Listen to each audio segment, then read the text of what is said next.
ગુજરાતના સુપરસ્ટાર વિક્રમ ઠાકોરે આજે મમતા સોનીને યાદ કરીને એક એવું ગીત ગાયું, ખરેખર વિડીયો સાંભળીને તમે પણ રડી જશો.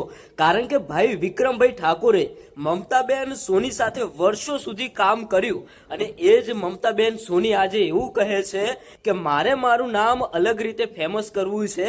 વિક્રમ રાધા તરીકે મારે ઓળખાવું નથી, વિક્રમ રાધા તરીકે મારે ફેમસ નથી થવું.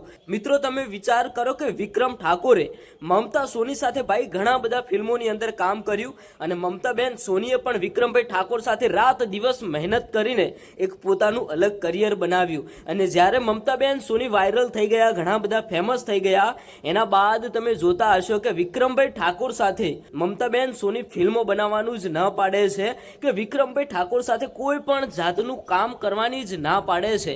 એના કારણે જ ક્યાંક ને ક્યાંક ઘણા બધા પ્રોગ્રામોની અંદર અને ક્યાંક ને ક્યાંક ઇન્ટરવ્યુની અંદર વિક્રમભાઈ ઠાકોરે ખુદ મોટો ખુલાસો કર્યો હતો કે આજે પણ મેં મમતા સોનીને કોઈ દિવસ ના નથી પાડી કે તમે મારી સાથે કામ ન કરશો. એમના તરફથી જ ના આવી છે. ઘણા બધા પ્રોડ્યુસરો, ઘણા બધા ડાયરેક્ટરોએ મનાવવાની ઘણી બધી કોશિશ કરી છે.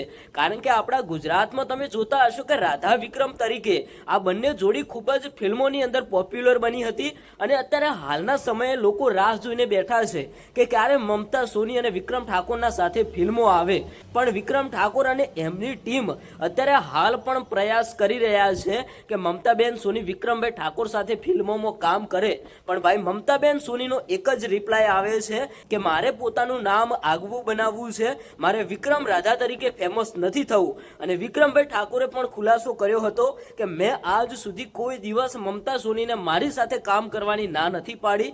એમના તરફથી જ કંઈક આવો રિપ્લાય મળે છે.